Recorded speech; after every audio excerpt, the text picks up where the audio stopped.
Assalamualaikum warahmatullahi wabarakatuh. Hello precious people, how are you today? I hope you are in a kind situation and healthy both physically and mentally. And thanks before for visiting this video. I made this video to complete the mid-test of exam of Introduction to Literature taught by Ibu Utut Kurniati. But before it, let me introduce myself. I'm Nisa Syifaun, Najah, student of Faculty of Science and Education, English Education Department of Swadaya Gunung Jati University. In this session, I'll present the Middle English period that happened circa 1150 until 1500. Without any further ado, let's begin. The topic outline of this session is introduction or how it begins and how the literature situation in that era and how the French influenced England. But before move on to the topic, let me explain why we study literature. It's a reflection for this semester why we study literature. We study literature because it fits our souls. Great works of literature treat timeless themes that resonate with readers across centuries. The human condition remains fundamentally the same today as it was when the printed word was first produced. It's comforting to read of the troubles and the joys of characters who struggle with the same issues that we encounter. And we study literature for the following reasons, like it helps us learn about the world around us, it takes us to new places and different periods, it broadens our minds and our horizons. By studying literature, we discover ourselves. We see ourselves and our lives reflected in character. Incredibly, we can see ourselves glimpse of our own experiences written centuries before our birth. Studying literature also fosters higher order thinking skills. We do this through analyzing themes, characters, symbols, motifs, etc. We also read literature for the same reason. We watch movies and television. It's entertaining. It's downright fun to peek into the lives of others. In 1066, the King of England, Edward the Confessor, died. Because he had no children to succeed him, the English throne became the subject of Caesar. One of those who demanded the throne was William, Duke of Normandy in France. He with his army landed on the southern coast of England and managed to gain victory at Hastings. At the end of 1066, William was crowned King of England. One of the most important consequences of William's victory was the entry of the Normandy patricians into England to occupy the place where the English patricians, most of whom had died, were killed in the war against William's army. These Norman patricians continued to speak French and made no effort to learn English. So, situation arises where the superior group speaks French while the subordinate group speaks English. The French-speaking class was small in number, but because of their strong positions, their influence was very wide. This French Normandy is entrenched in England and has even grown a local dialect called the Anglo-Normandy dialect. The above circumstance lasts until about the middle of the 13th century. At the time, there were disputes and divisions between the nobility in England and the nobility in France, which resulted in the loss of all property rights of the English patricians in mainland France. There has even been a sharp rivalry between Britain and France that culminates in the Hundred Years' War. The result of all on the state of the language in England was that the French Anglo-Normandy language spoken by the superior in England gradually faded and eventually disappeared, and parallel to that also the wider use of English among superiors, so that in 14th century English recovered in its original position as a single language in England. But this English, called Middle English, has been very different from Old English. Most of the original words have disappeared and been replaced by borrowed words of French origin. Also, the grammar has changed greatly due to the loss of most of its inflections, thus becoming more like modern English. The literature created in England in the Middle English period reflects also the history of the English language as explained earlier. At a time when French was still the language of the superior class, the books they read were all in French. All the literary results from French they can enjoy, as well as rhymes in French that were created in England. And now we move on to how the situation of the literature in that era, especially for now, is weak. Let's discuss about poetry in that era. The characteristic of the literature in that era is use the language that people can understand, religious and also educational. Works in English have definitely not gotten a market among the rich and powerful superiors. The creators of the works therefore don't get material incentives, but they get a spiritual impulse. They are clergymen who work in the midst of the English people and therefore must use the language that the people understand. Their creations are definitely religious or educational in nature. Works based on the Gospel include Armulum circa 1225, while Uncran Rewell contains advice on a religious way of life. In addition, there are fable stories that contain lessons, for example, The Owl and the Nightingale, circa 1195, a debate between two birds that each represent living by law as well as religious morals and living a life of fun.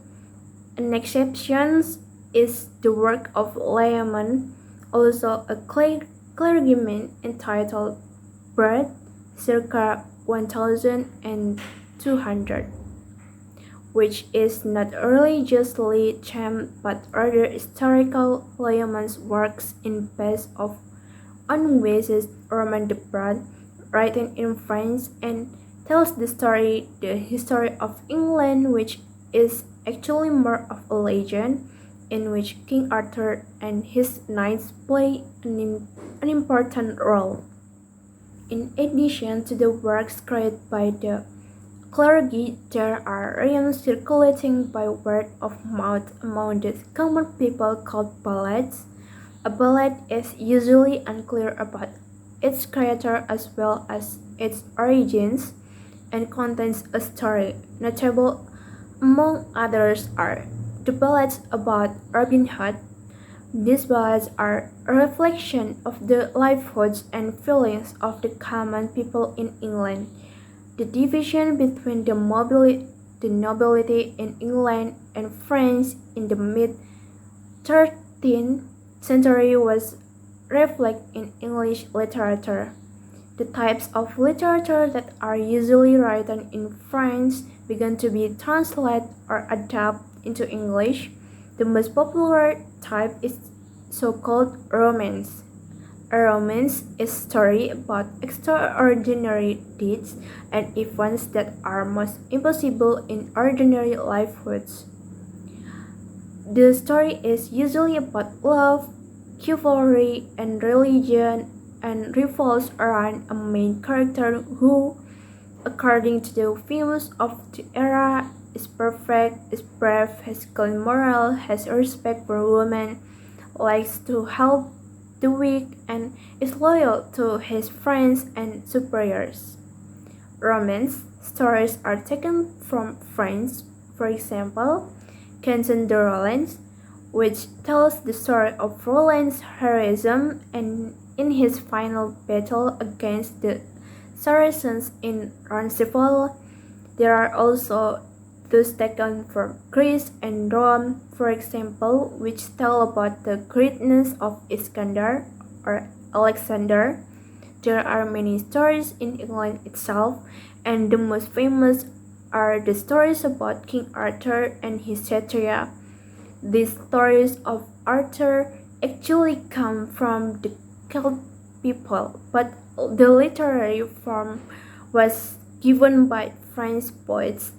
Later translated into English, the most beloved among Arthur's stories is Sir Gawain and the Green Knight, not only because of the story but also because of its beautiful language. His poet is unknown, but it's certain that he was the greatest poet of the era, which is also evident in the poems of his other creation is that cleanness, patience, and the pearl. The latter is very humanist and realistic lyric that expresses the grief of a father at the time his daughter died. The re-emergence of English as a single language in England in the 14th century led to the development of a literature that was culmination of English literary achievements in the Middle Age of or in the Middle periods. The main literary literature of the time were it was Gilbert culture circa 1314 until 1400, who wrote a large number of story rhymes among others, Troilus and Crassus, a very popular love story in the Middle Age or Middle periods. But his greatest work is Canterbury Tales, which realistically and humorously gives us an idea of the types of people that exist in society of that time, from a scholar from Oxford to a simple peasant. New thing contained in cultured poems is realism. Until then, British literature usually revolved around heroes or extraordinary people who all move in imaginary world. The culture figures in these Canterbury Tales are ordinary people as they are who live in ordinary society as well. Another famous poet was William Langland. He burned in 1030 and 30,032, who among others wrote Pierce Plowman, a social allegory that puts pressure on hard work and honesty. This rhyme was mainly aimed at the common people and wasn't to comfort the superiors like most rhymes of the time. So that's all about the poetry in that era. Now we move into how the situation of prose in that era. Interest in the small people we find also in the person of John Wycliffe, circa 1324 until 1384, was a religious leader and a scholar who was famous as a translator of the Gospels. This translation not only had a broad influence in moral terms but also in terms of language. John Wycliffe was an accomplished prose, and through his translation it spread his prose style throughout the country, so that it was very helpful in the formation of standard English. The formation of this standard language was also aided by the excellent prose of its styles, and which was very popular at that time was Voyage and Travel of Sir John Mandeville, or better known as Mandeville's Travels. It's a story of travel to various lands, originally written in French. Okay, that's all about the literature in that era, and now how the French influenced the England in that era. One thing to mention about the development of British literature in the middle periods of the French influence is not only seen in its language, which borrows thousands of French words and types of literature, for example romance, but also in atmosphere, style, and form. Among the salient traits of medieval French literature were its bright atmosphere, its bright and simple style of language, and its variegated forms of rhyme. These traits are not found in Old English literature, which has always had a gloomy atmosphere, has a heavy and complicated style of language, and whose rhyme form is limited only to alliteration. This trait of Old England can hardly be found again in Middle English literature, but instead of above French traits we can feel and see clearly, more so in Couture's works. Okay, now we move on to the drama, how the drama arises in that era. One type of literature that began to appear in England in the middle periods was drama. Drama first grew within the church as a medium used to clergy to give more clarity to their sermons. The sermons of that time were given in Latin, which wasn't understood by most of the devotees. So, on certain occasions, the clergy performed passages from the life of Christ or scenes from the Gospels. For example, on Christmas Day, the play of the birth of Christ is performed, while the Easter, the story of the crucifixions and resurrections, is present. These performances were held into the church, and the perpetrators were the clergy themselves. The Latin still spoken in this performance was gradually replaced with English. Also gradually the stories grew and needed more perpetrators, so that the church room could no longer accommodate. So the performances were moved to the field of the church and to the streets. With the transfer of this performance venue, ordinary people also play a role, although the leadership was still held by the church. Then came the secular tendencies that were first in the form of funny scenes that were used as interludes for heavy religious plays. Sometimes the performances were organized by the guilds of the entrepreneurs, but still remained supervised by the church. The dramas performed are two kinds. The first is the miracles, which performs the lives of saints, while the second is called mysteries, which takes them from the Gospels. Plays such as those described earlier have been found throughout England since the 13th century.